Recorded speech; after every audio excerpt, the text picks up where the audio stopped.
सोचो, एक ऐसा शहर जहां सोना सच में सड़कों पर बिकता था, जहां के बाजार इतने अमीर थे कि पूरी दुनिया के व्यापारी बस वहां आने का सपना देखते थे। स्वागत है इतिहास की दुनिया के इस खास विश्लेषण में, जहां आज हम विजयनगर एम्पायर के छुपे राज खोलने वाले हैं। ये एक ऐसे साम्राज्य की कहानी है जिसने अपने उदय से पूरी दुनिया को चौंधिया गया और फिर अचानक राख और खंडहरों में तब्दील हो गया। लेट्स डाइव राइट इन। अब जरा एक क्षण के लिए इस बात की कल्पना कीजिए, क्या सच में कोई ऐसा शहर हो सकता है जहां आम चीजों की तरह सोना सड़कों पर खुले आम बिकता हो? सुनने में किसी फैंटेसी स्टोरी जैसा लगता है ना? लेकिन ये कोई काल्पनिक कथा बिल्कुल नहीं है। ये एक सच्ची ऐतिहासिक हकीकत है। एक ऐसी जगह जहां की सड़कें मानो लिटरली दौलत से झलकती थी। तो चलिए सबसे पहले बात करते हैं एक सोने का शहर, यानी उन दौलत भरे बाजारों की। आपको जानकर शायद विश्वास ना हो, पर विजयनगर अपनी बेहिसाब संपत्ति के लिए इतना मशहूर था कि यहाँ के बाजारों में सिर्फ सोना ही नहीं, बल्कि हीरे और मोती जैसे बेशकीमती रत्न खुलेआम रोजमर्रा की चीजों की तरह बेचे और तौले जाते थे। I mean, just imagine the level of wealth. ये साम्राज्य की अमीरी का सबसे बड़ा और पक्का सबूत है। और हाँ, इस बात का गवाह खुद वो विदेशी यात्री थे जो उस दौर में यहाँ आए। उनका तो लिटरली दिमाग ही घूम गया था। उन सब ने अपने दस्तावेजों में साफ साफ लिखा कि उन्होंने अपनी पूरी जिंदगी में ऐसी शानदार जगह कभी नहीं देखी। उनके शब्दों में, बिना किसी शक के, ये दुनिया का सबसे अमीर शहर था। उनका वो आश्चर्य, वो हैरानी इन किताबों में आज भी साफ झलकती है। अब बढ़ते हैं आगे और देखते हैं साम्राज्य की नींव और इस शक्ति का उदय आखिर हुआ कैसे।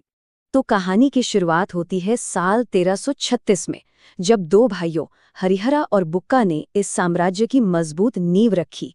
यहाँ से आगे बढ़ते हुए ये एम्पायर अपने स्वर्णिम युग यानी गोल्डन एज में पहुंचा, जो था कृष्णदेवराया का शासनकाल। और फिर आखिर में आता है साल 1565, वो मनहूस साल जब तालीकोटा के युद्ध में इस शानदार साम्राज्य का अचानक और दर्दनाक पतन हो गया। और जानते हैं, इस पूरी कहानी का धड़कता हुआ दिल थी इसकी राजधानी हम्पी। ये सिर्फ एक शहर नहीं था, ये कला, धर्म और व्यापार का सबसे बड़ा एपिसेंटर था। आज जब हम इन खंडहरों को देखते हैं ना, तो वहाँ की हर ईंट, हर पत्थर अपने अंदर उस सुनहरे अतीत की कहानियां समेटे हुए हैं। हम्पी सच में इस साम्राज्य की आत्मा थी। चलिए अब इसके एक और पहलू को देखते हैं, ताकत और समृद्धि, यानी उनकी मिलिट्री माइट। देखिए, विजयनगर सिर्फ अपने पैसे और धन के लिए नहीं जाना जाता था। उनकी सैन्य ताकत के आगे अच्छे अच्छे दुश्मन कांपते थे। उनके मुख्य स्तंभ थे एक बेहद वेल ऑर्गेनाइज्ड सेना, ऐसी मजबूत किलेबंदी जिसे भेदना लगभग नामुमकिन था, और उनकी सरप्राइज वॉर टैक्टिक्स, जो किसी भी दुश्मन को पूरी तरह हैरान और परेशान कर देती थी। ये लोग सिर्फ अमीर नहीं थे, ये बेहद डेंजरस और ताकतवर भी थे। अब आते हैं इस कहानी के सबसे रोचक हिस्से पर, महान शासक कृष्णदेवराया और उनका स्वर्णिम युग। हम सब जानते हैं कि हर महान साम्राज्य का एक एब्सोल्यूट पीक होता है, और विजयनगर के लिए वो वक्त आया कृष्णदेवराया के नेतृत्व में। वो सिर्फ एक योद्धा नहीं थे, बल्कि एक कमाल के विजनरी थे। उनके टाइम पर साहित्य, कला और आर्किटेक्चर ने ऐसी ब्रेथ टेकिंग ऊंचाइयों को छुआ जो पहले कभी नहीं देखी गई थी। ये एम्पायर अब सिर्फ व्यापार का सेंटर नहीं, बल्कि विद्या और रचनात्मकता का एक महान प्रकाश स्तंभ बन चुका था। और उनकी वास्तुकला, वो तो लिटरली किसी चमत्कार से कम नहीं थी। उन्होंने सिर्फ भव्य मंदिर ही नहीं बनवाए, बल्कि ऐसे पत्थर के स्तंभ बनवाए जिन्हें थपथपाने पर संगीत की ध्वनि निकलती थी। जस्ट थिंक अबाउट इट, एक ठोस निर्जीव पत्थर से संगीत के सुर निकालना, ये एक ऐसा माइंड ब्लोइंग मिस्ट्री है जो आज के मॉडर्न साइंटिस्ट्स को भी कंप्लीटली हैरान कर देता है। लेकिन वक्त हमेशा एक जैसा नहीं रहता। अब देखते हैं तालीकोटा का युद्ध, जो था इस साम्राज्य के अंत की शुरुआत। कहा जाता है ना कि जो चीज ऊपर जाती है उसे कभी ना कभी नीचे आना ही पड़ता है। हर शानदार उदय का एक अंत जरूर होता है, और वो टर्निंग पॉइंट था साल 1565।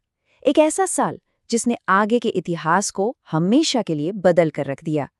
तालीकोटा का युद्ध लड़ा गया और विजयनगर का सारा गुरूर, उसकी सारी दौलत और बेमिसाल ताकत एक झटके में मिट्टी में मिल गई। इस युद्ध का मंजर ही कुछ और था।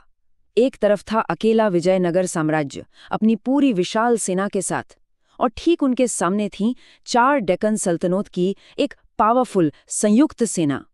ये सिर्फ एक आम युद्ध नहीं था, ये 2 बहुत बड़ी ऐतिहासिक ताकतों का एक ऐसा फेटल टकराव था जो विजयनगर के लिए पूरी तरह से विनाशक साबित हुआ। युद्ध का नतीजा इतना भयानक था जिसकी कल्पना करना भी मुश्किल है। कुछ ही दिनों के अंदर एक ऐसी जगह जहां बाजारों में हीरे और मोती बिकते थे, जो दुनिया का सबसे अमीर शहर था, वो पूरी तरह से टूटकर, जलकर, राख और खंडहारों में बदल गया। वहां की सारी रौनक छिन गई, सुनहरी सड़कें खाक में बदल गईं और वो एक डरावनी, बिल्कुल वीरान जगह बनकर रह गया। आइए अब आखिरी हिस्से की तरफ बढ़ते हैं, हम्पी के छुपे राज। अब यहाँ एक बहुत बड़ा सवाल उठता है, क्या सब कुछ वाकई उस आग में जलकर खाक हो गया था? यही वो मिस्टीरियस सवाल है जो आज भी लोगों को हम्पी की तरफ खींच लाता है। क्या सच में विजयनगर का वो बेहिसाब धन, वो हीरे, आज भी कहीं छुपा हुआ है? क्या ये हो सकता है कि युद्ध की उस अफरा तफरी में राज परिवार ने अपनी दौलत ऐसी गुप्त जगहों पर छुपा दी हो जिसे आज तक ढूंढा ही नहीं जा सका? जरा ठहर कर सोचिए, क्या हम्पी की इन शांत दिखने वाली जमीनों के ठीक नीचे अभी भी ऐसे बड़े राज दफना हैं जो हमारे इतिहास की समझ को पूरी तरह पलट सकते हैं? ये कहानी सिर्फ एक साम्राज्य के बारे में नहीं है, बल्कि उसके उदय, उसकी शान और अचानक पतन का एक एपिक सफर है। ऐसी ही रहस्यमयी और दिलचस्प कहानियों को समझने के लिए इतिहास की दुनिया के इस विश्लेषण से जुड़ने के लिए बहुत शुक्रिया।